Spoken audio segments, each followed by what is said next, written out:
All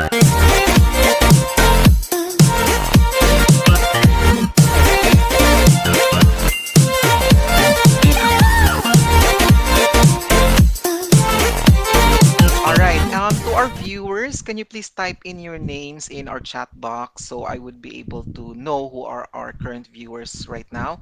I think we have a total of 14 viewers who want to know about the English language. So I only see Cirilino Estoras who typed in the chat box. So if you can chat your or write type down your names, we would so we'd be able to track participation and attendance. And again, as what I've mentioned earlier, we will be issuing certificates as you complete the training program. And this is only offered for those who are very much committed to complete the training program. Majoy, nice to see you. It's been so long. And also we have Lady Regina. Oh, Lady Regina, send my love to Dapoy. Juning, been so long. All right. Okay, I think we are good to start. We have around 50 minutes to discuss the basic principles and rules in the English language. So let me know if you have some questions and if you feel like recapping or reviewing the discussion for today, just feel free to go to my channel on YouTube because I'll be uploading this too so that you can revisit the discussion. And again, I'm closely monitoring attendance so we can also issue certificates, a certificate of completion at the end of the sessions. So I think we have 23 participants for today's session, and I think we are getting bigger and bigger. Shout out to Michael Sibusa. Sir, been so long. Hello. So allow me to introduce myself. My name is Jerol Sibala, and I'll be your English coach and your English teacher. I have been working in the BPO company for over 10 years. So just like everybody else, I started as an agent and then I worked hard. I met all the metrics and eventually I got promoted. And currently, I am ever happy and grateful for the opportunities and for the trust and confidence from my current employer. I'm connected with RGSS and supporting Inspiro and Infocom as the LD or Leadership and Development Manager.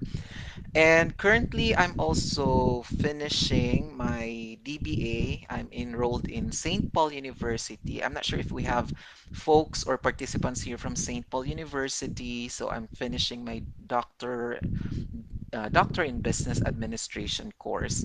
And then I finished my MBA, my Master of Business Administration in Norsu. So by heart, Norsunian kaayo ko. So shout out to all the Norsunians out there.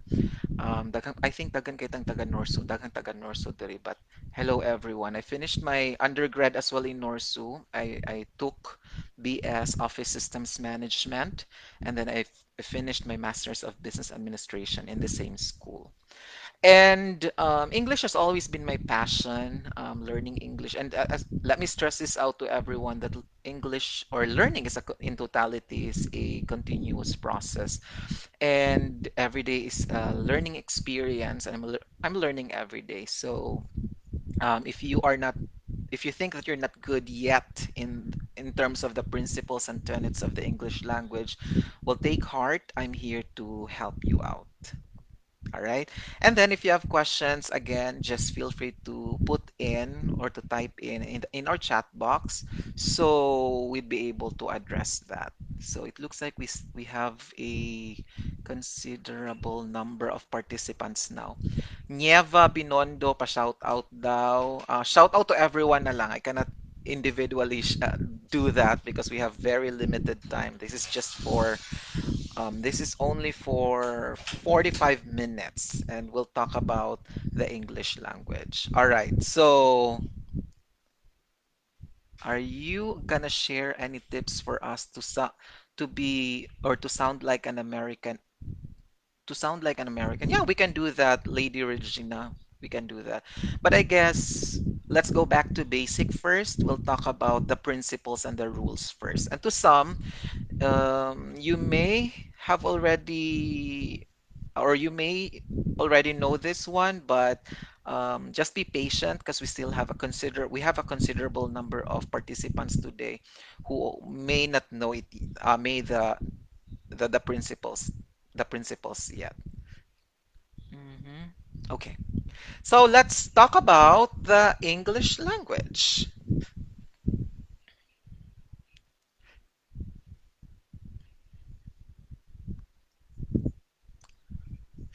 Okay, can you type if I just have a question for everyone? Can you type how many parts are there in a sentence?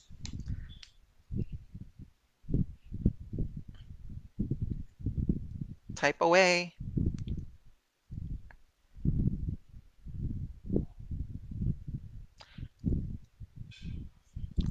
Okay, I don't think we. Okay. So there are actually two parts of a sentence. The first part is the subject, and the second part is the predicate. And I know some of you may have already know this one, but take this as a refresher. A subject is a noun or a pronoun that performs the verb. Again, a subject is a noun or a pronoun that performs the verb. I'll give you an example. When I say he ran around the block, our subject there is, again, a noun or a pronoun that performs the verb. So who performs the verb? It's he. So our subject is he. Okay. Don't worry, we'll also talk about the parts of speech. That's part of the agenda. So we'll talk about nouns, we'll talk about pronouns, verbs, adverbs, and a lot more. But just so you know, there are two parts of a sentence. The first is the subject, and again, a subject is a noun or a pronoun that performs the verb. The second part of the sentence is the predicate. All right, I think a lot of you have answered to that is correct. The second part of a sentence is the predicate, or also known as the verb. And when I say the a verb is not an it's not the animal that we're accustomed to. I'm not talking about the bird that flies. But a verb is a noun that shows action. Okay, action that's again, it's a word that shows action. Example would be run or runs, hits or slides. So as long as it shows action, that is a verb. Or a verb can also be a state of being. By saying state of being, we have some examples. Some of the examples I can think of are is, that's one, are, was, were, am, and so on. So a verb can be a word that shows action, that's one, or it can be a state of being. Okay, so I'll give you an example. Going back to our previous example, he ran around the block. So is obviously he is the one performing the verb, so he is our subject, and ran is our predicate. That is showing action. I'll give you another example, this time with a verb that is in a state of being. And it is very common, especially when you are in love and you say, "You are my song." Right? Love is in the air today. And when you say "you are my song," you cannot see or you cannot identify a word there that shows action. So obviously, there is no verb that shows action there, but a verb that we use there is something that is in a state of being. When I say "you are my song," are is the state of being. So are is our predicate. So you is our subject. Do you have any questions so far? This is the topic in conjunction to the parts of speech is very easy, but this is something that we have to understand. Okay? Questions, comments, or suggestions? But don't worry, I will be adding or I'll be uploading this session as well to our to my personal YouTube channel so you can also review it. And by the way, I failed to discuss with you our objectives, but I do apologize.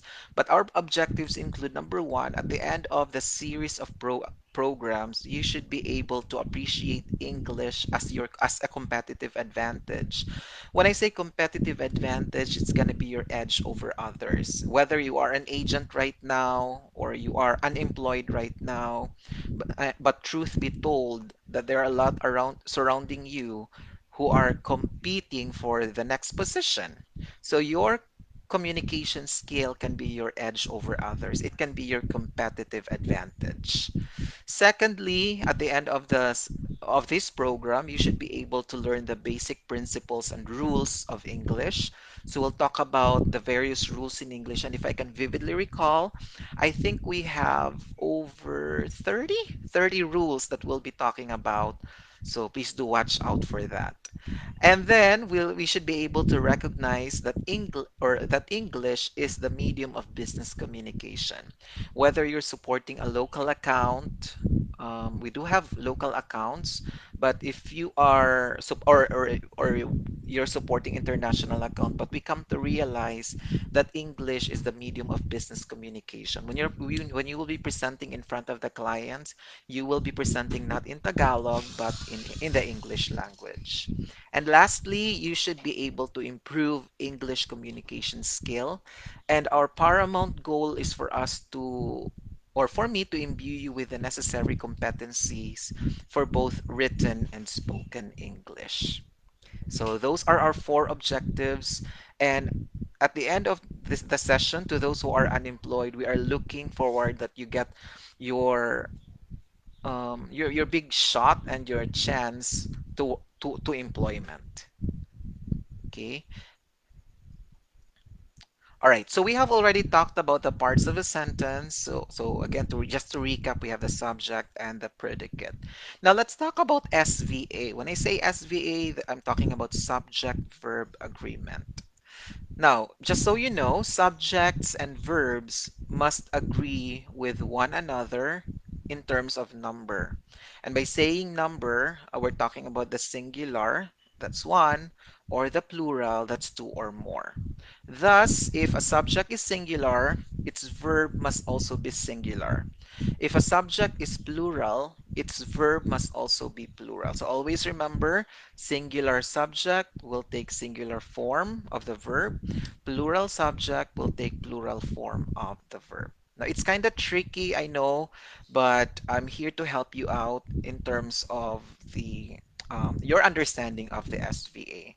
Now, the basic rule and the rule of thumb, again, as what I've mentioned, states that singular subject takes a singular verb while a plural subject takes a plural verb. Now, the trick is in knowing whether the subject is singular or plural. So you have to be able to identify which is or if the subject is singular or plural. And then the next trick is recognizing a singular or a plural verb. Now, unfortunately, verbs do not form their plurals by adding an S as nouns do. Because with nouns, most often than not, we just add S to make it plural. Like for example, we have girl. So to make it plural, we add S, girls. Or um, telephone, telephones. Or can, cans. Or what else can we think of? Cell phone, cell phones, right? So we with most of the nouns, we simply add s to make it plural. Can you think of any other nouns? Can you type other nouns that you can think of that you just have to add s? Pillow, pillows. Light, lights. Clock, clocks. What else? There are a lot of things out there. Plate, plates. Um, spoon, spoon, and a lot more. So it's very simple. We just need to add s to make it plural. with most of the nouns, right? Except for we'll talk about collective nouns. There are some nouns that we don't put s, right, to make it plural. An example would be equipment, right? Equipment, we don't say equipments because that's wrong. Or feedback. I know team leaders are doing this a lot, but we don't put s to make it plural like feedbacks. That's wrong because feedback can be used for both singular and plural. According to Kenny, boy and boys. I know you love boys. Smiles, smiles. Very good. Very good, folks. And then we have tree, trees. So that's very easy. Again, with nouns, most often than not, I don't generalize. Okay, I don't generalize, but in most cases, we just add s to make it plural. Now, the challenge is with the verbs because verbs do not form their plurals by adding an s as nouns do. So, in order to determine which verb is singular and which one is plural, think of which verb you would use with he or she and which verb you would use with they. He or she, obviously, those are singular pronouns, so we use singular form of the verb. And then they, those, we'll talk about pronouns, don't worry, but this is just an overview of the SVA. But again, with verbs, we put S to make it singular, unlike nouns that we put S to make it plural. But again, your um, subject should agree with, or again, the singular subject should take singular verb, and the plural subject would take plural form of the verb. So I'll give you an example. If I say repair, I'm going to type it here. Okay, that is the word repair. Is is that singular or that is plural form? Because that is a verb. Okay, repair, is that singular or plural?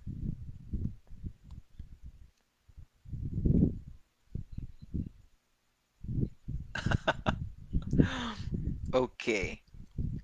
So again, the rule states that we have to add s for verbs to make it singular, right?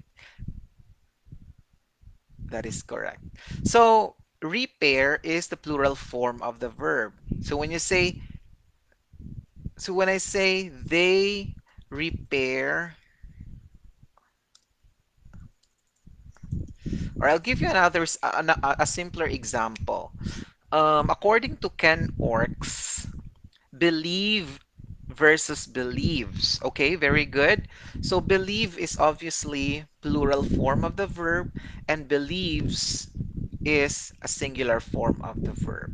Okay, so when I'll give you an example. When I say I believe in love. Okay. I believe in love. Obviously, we use plural form of the verb. And that is the rule of thumb. Although I is singular, but I will always take the plural form of the verb. I and you will always take plural form of the verb. And then, and then when I say, we'll use a singular form. She believes in love. Okay, that's another example, but this time our subject is now singular, and so we have to use singular form of the verb. And the singular form of the verb for the word believe is believes. So again, your verb always has to agree with the subject. And our subject this time is she, and obviously that's one. So we have to use singular form of the verb. But again, as what I've mentioned earlier, I and you will always take plural form of the verb. Any questions so far?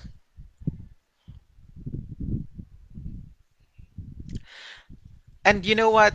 Problems may occur in the present tense because one must add an s or es at the end of the verb when the subject or the entity performing the action is a singular third person. He, she, it, or words for which these pronouns could substitute.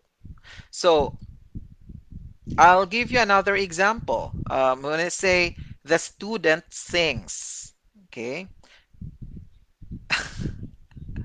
Okay, the student sings. So our subject there, we're talking about the student. So that's singular.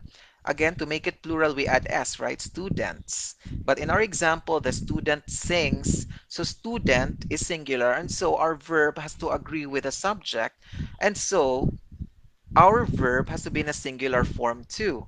And again, let me stress this out that we have to add s to the verb to make it singular. So this is correct. The student sings.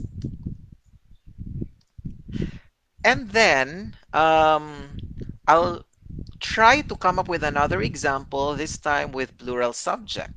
Um, say, your children. So children obviously is plural form of the verb. Okay, so to make it singular, what's the singular of children? To those who don't know, it's child, right? So children is plural, and so we have to use plural form of the verb. So your children sing, not sings. Sing here is used as um, a verb. And so we have to remove the s to make it plural. So your children sing. That is correct. Or the student sings. Or he sings, she sings, or they sing. Okay? So always remember your verb has to agree with the subject.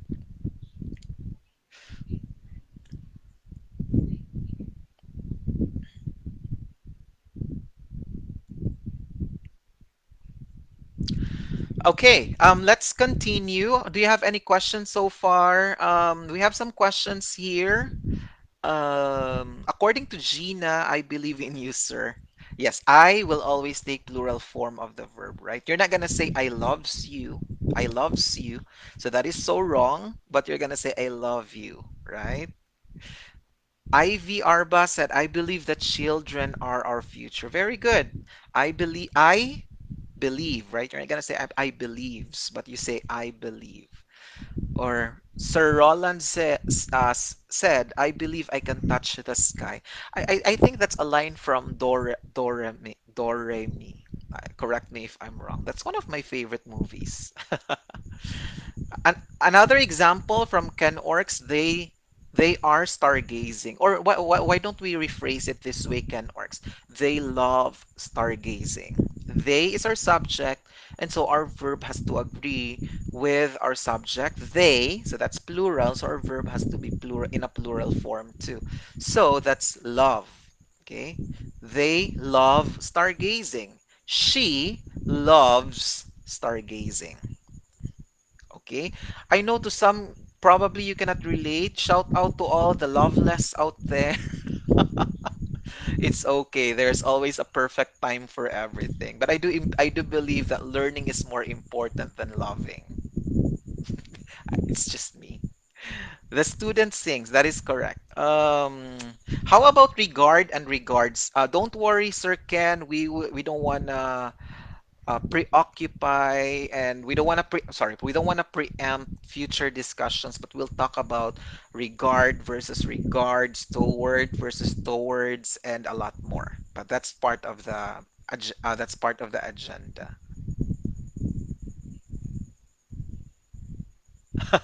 Okay. All right. Okay, let's continue.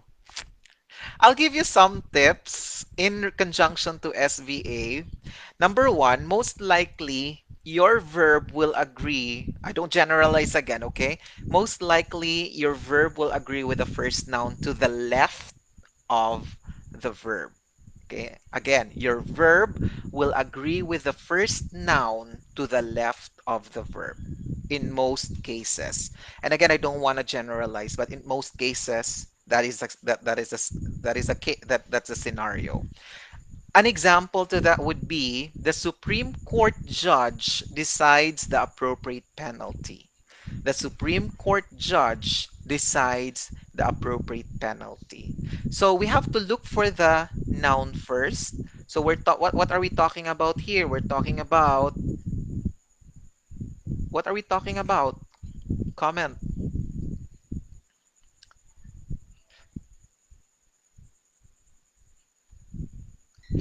The Supreme Court the Supreme Court judge decides the appropriate penalty. I don't mean to sound political here, huh? Ken Orcs, I know you are like that. Okay, we're talking about the judge, right? Our subject is judge, so that's singular. And so our verb has to agree with the subject. So judge is singular, so we use singular form of the verb. So we put S, decides. Or another example, the committee members, okay, members with an S were satisfied with the resolution. So what are we talking about? We're talking about the committee members or the members. Members, or if you want the complete subject, that's the committee members. But we're talking about more than one, right? So we're talking about plural subject. And so our verb has to agree with the subject. So our verb has to be in a plural form. And in our example, were, are versus were. Okay, I typed it just to be sure that we are on the same page. Were is in the past form of are. Okay, you have to know are is in the present, were is in the past. Okay, so the committee members, plural, were satisfied with the resolution. Um, So that's another example. And as what I've mentioned, just to stress this out again, your verb in most cases will agree with the first noun to the left of the verb. And then occasionally, a sentence has a subject after the verb instead of before it. Again, occasionally a sentence has a subject after the verb instead of before it. And this strategy is often used for poetic effect. Muna siya'y common nga excuses. If you want to know more about that, you can research about poetic license. Poetic license. So you can research about that if you want to know more. Ay, mo taglag ni siya. License. Okay, that's poetic license. Again, as what I've mentioned in rule number one, I don't generalize, but in rule number one, your verb will agree with the first noun to the left of the verb. However, occasionally a sentence has a subject after the verb instead of before it, and that can be again used for poetic effect. Example, over the ripples. I'm gonna type it so we to ensure that we are on the same page. So from time to time, I would highly encourage everyone to check our chat box. Be careful with your pronunciation. That's a very common mispronounced word, box, right? Because a lot of people would say backs, P-O backs. But don't worry, we're gonna have English proficiency program for speaking in addition to writing English. So in our example, over the ripples glides a small canoe. So where is our subject there? Are you meaning that? Yes, poetic license. And if the excuse is poetic license, who are we to question? But in going back to my example, over the ripples glides a small canoe. So what are we talking about? We're talking about, type it. What are we talking about?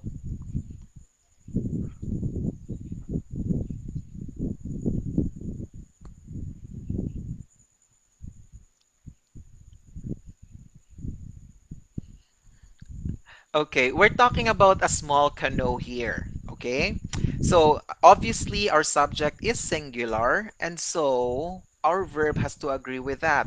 So therefore, our verb should be glides instead of glide because our subject is singular.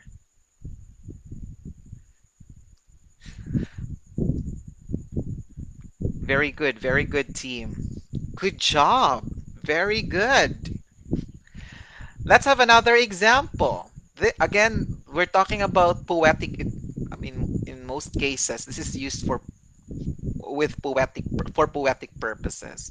So here's another example. I'm gonna type it. Give me a few. Okay. So there is a well-known writer at the meeting. So again, there was a well-known writer at the meeting. So what are we talking about? Are we talking about a meeting? Are we talking about well-known? Or we're talking about writer? So if you want the complete subject, we're talking about a well-known writer, right? But a writer is fine. But obviously, our subject is singular. And so our verb has to agree with the subject. So we use was. Very good. Very good, Ray. Kumusta? Halong ka diya, Ray? I missed you.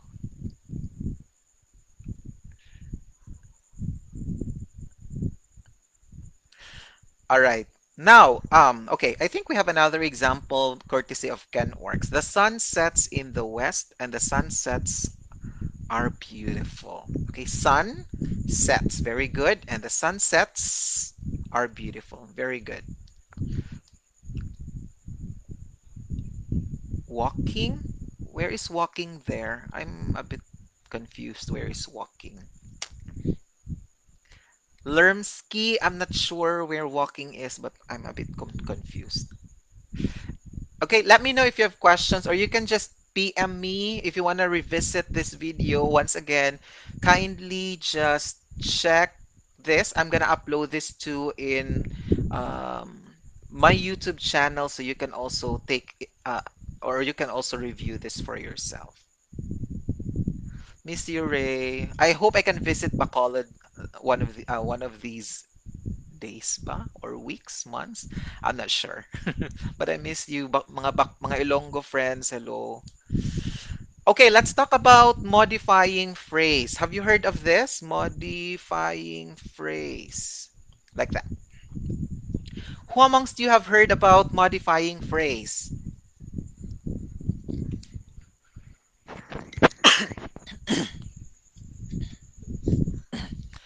Okay, rule number three, let's talk about modifying phrase. You will not find the subject in a modifying phrase. Sometimes it's called object. Sometimes it can be an object of the preposition. Object of the preposition. Yes. Okay. So again, in rule number three, it states that you will not find the subject in a modifying phrase. MP, modifying phrase, a phrase that starts with a preposition. And again, sometimes we call it object of the preposition. Um, it can start with a preposition or a gerund. You know what a gerund is? Daghan kita mga words karon mga besh. Object of the preposition, modifying phrase, gerund. What's gerund?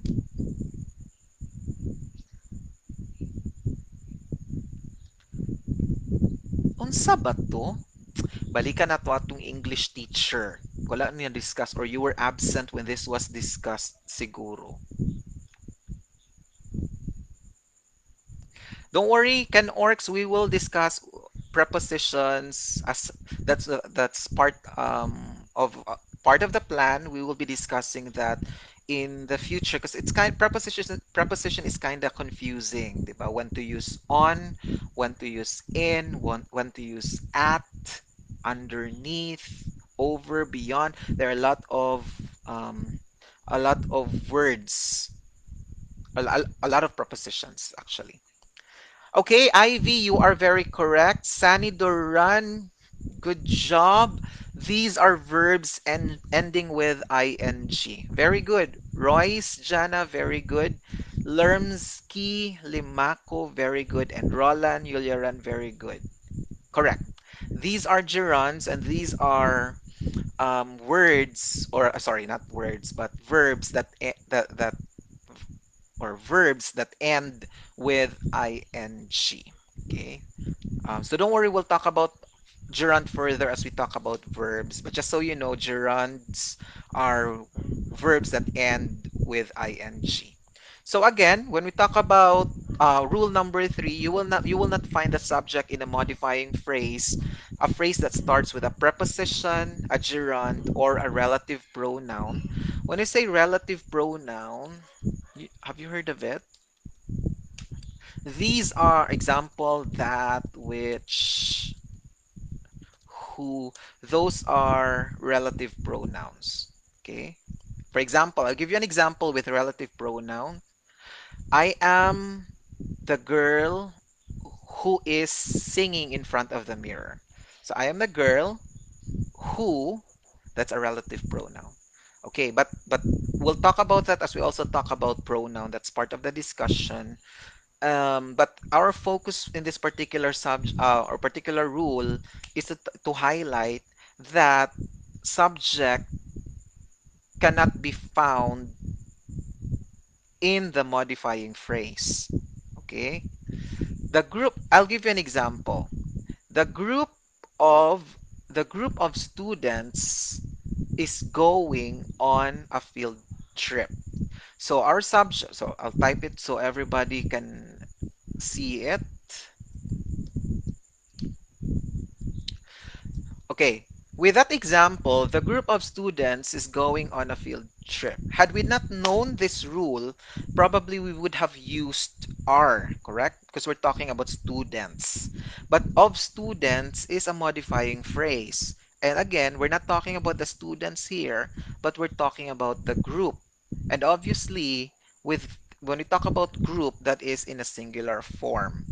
We add s to make it plural. But in our example, we're talking about the group, so obviously that is singular, and so we use singular form of the verb. And that's why we use is instead of are. So the group of students is going on a field trip. So again, subject is the group. Our modifying phrase is of students, and our verb is. I'll give you another example for it to make perfect sense to everyone. I'll just I'll just type it here too. The survey, the survey covering 7 colleges reveals a growth in enrollment. So with that example, we're not talking about the seven colleges, but we're talking about the survey. Survey is singular, so our verb has to agree with our subject. Our subject there is the survey. The modifying phrase is covering 7 colleges. That is a modifying phrase, and in rule number 3, it states that the subject cannot be found in the modifying phrase. So all we need to do when we talk about modifying phrase is to ignore the modifying phrase. So we're talking about the survey, so therefore our verb has to be in a singular form. So that's why in my example, it is in a singular form. It's reveals instead of reveal. Okay? Another example, just to make sure that we are all on the same page and just to make sure that we all understand this because this is kind of confusing. So you have to understand rule number 3. What about this? The speaker whom you saw at the lecture is one of the state's senators from Minnesota. Hi, Madam Feby. Thank you very much for joining our webinar session today. And I hope that it's gonna be a productive and worthwhile experience for you. But going back to our example, the speaker, whom, again, that's a relative pronoun, whom you saw at the lecture. So we're talking about the speaker, so therefore we use singular form of the verb. So therefore it's is instead of are. Very good, Sir Roland. Ah, ganon. All right, let's continue.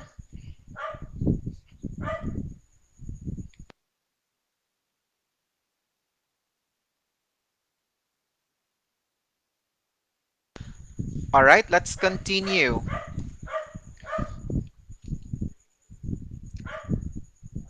Mhm. Let's move on to rule number 4. Are you still with me? Type yes if you're still with me. Yes, type yes if you're still with me, folks.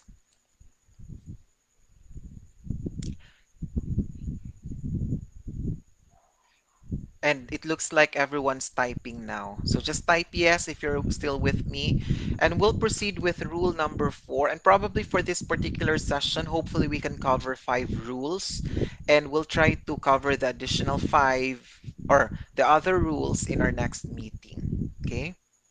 But I'll be strictly monitoring participation and attendance for the session because as what I've mentioned, we will be issuing certificates for those who will be able to complete the session. All right, let's move on to rule number 4. Thank you very much for typing yes. Rule number 4 states that if subjects are joined by and, they are considered plural. So ang formula ani mga besh, binisayon ako para intense, 1 plus 1. Kaning function aning and, muna siya og plus sign sa math. So 1 plus 1 equals 2. So pag 2 na gali na siya, we will use the plural form of the verb. Okay? If the subjects, two subjects, whether it's a singular or a plural, as long as it's connected by and, then we use plural form of the verb. But, subalit datapwat, take note, if it's connected by or, it's gonna be a different story. We have a different rule for that. An example is um, Kenny or Roland. So Kenny or Roland. So meaning one of the two will have to do it, right? So that's singular. Kung both singular subjects connected by or, we will use singular form of the verb. If there's one subject that is singular, another one is plural, connected by we put the plural subject at the second and follow it with a plural form of the verb. But I don't want to confuse you with that, with those rules. We'll get to that point, no?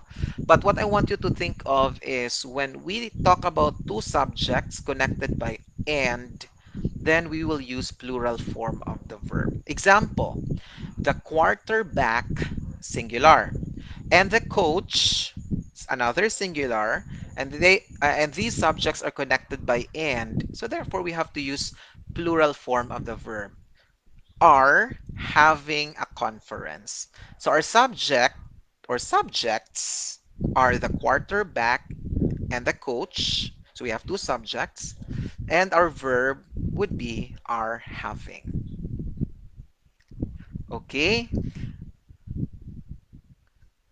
But again, as what I've mentioned, it's different when we are connecting two subjects with or. Either or, neither nor.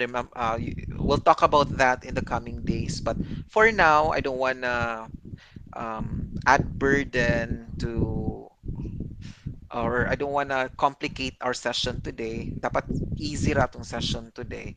But again, two singular subjects connected by and, dali ra kay na siya. Okay? Plural form of the verb.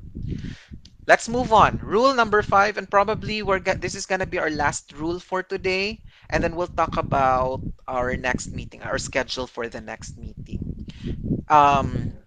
Discuss muna nato ang rule number 5, then we'll talk about when we are going to have uh, our next meeting. So rule number 5 states that the relative pronouns, I think I mentioned about relative pronouns, who, whom, which, and that, those can either be singular or plural depending on the words they refer to. Okay? Relative pronouns can either be singular or plural depending on the words they refer to. I'll give you an example.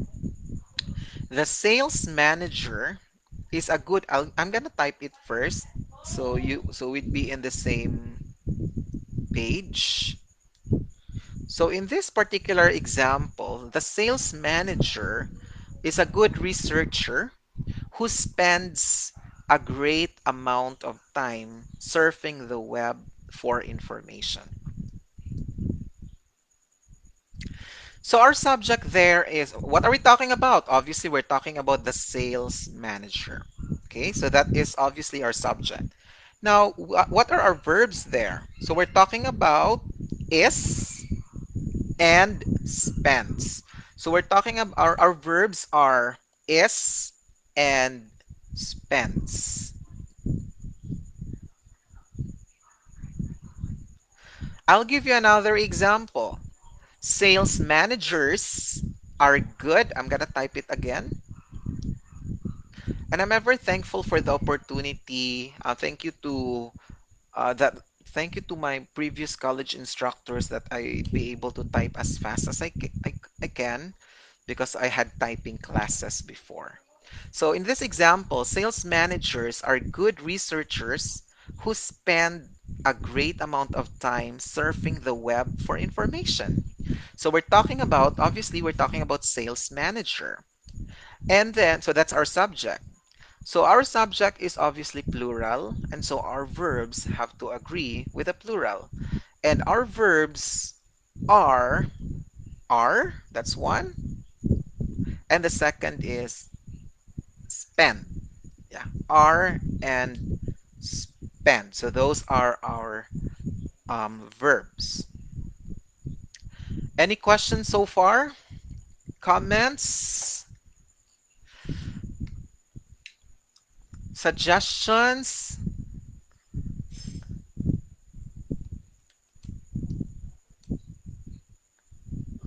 Okay, as what I've mentioned, I will be uploading this session. So if you want to listen to this again, I'm gonna type in the link so that you can just copy the link, and that is going to my YouTube page. So just copy, and I'll be uploading it in no time. Probably after the session, or probably by tomorrow, I'll be uploading this session. But for the next session, we'll continue with the rules. We have a lot of rules to talk about, but for today, it's a very productive day. We talked about terminologies that some of you may be having challenges. We talked about modifying phrase. We talked about object of the preposition. We talked about gerund. We talked about poetic license, if you want to know more about that. Um, but this is a very murag light sa nga discussion for today para dili ta ma-overwhelm with a lot of information, no?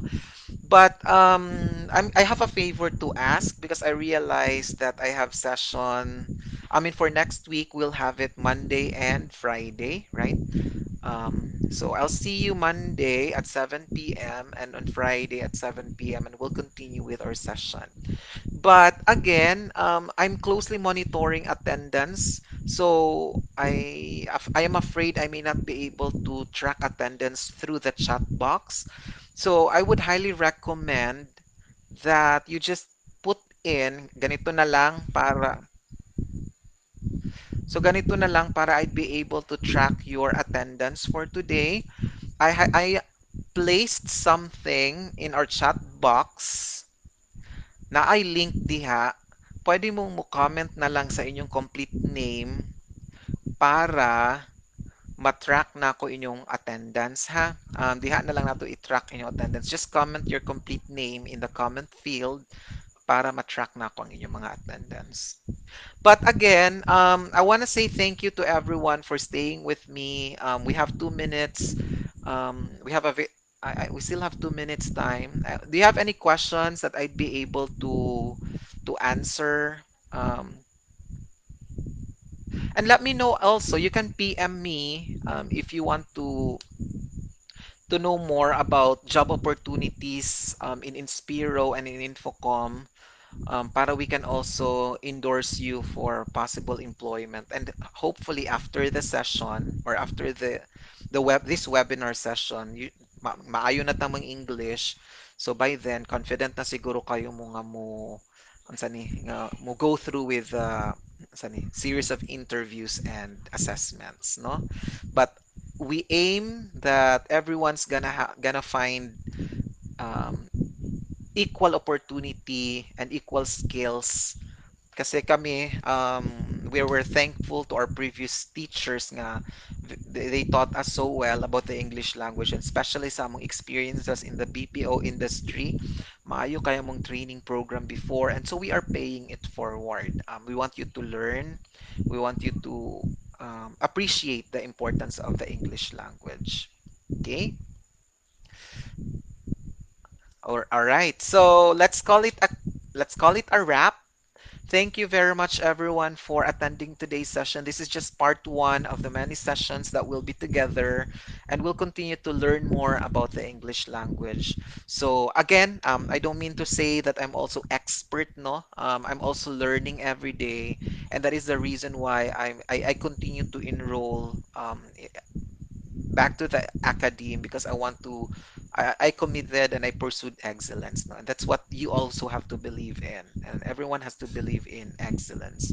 So again, before I call it a wrap, thank you very much, Inspiro, Dumaguete, for the opportunity. They've been very supportive of this through our lead site leaders. Thank you very much. And shout out to the LD team.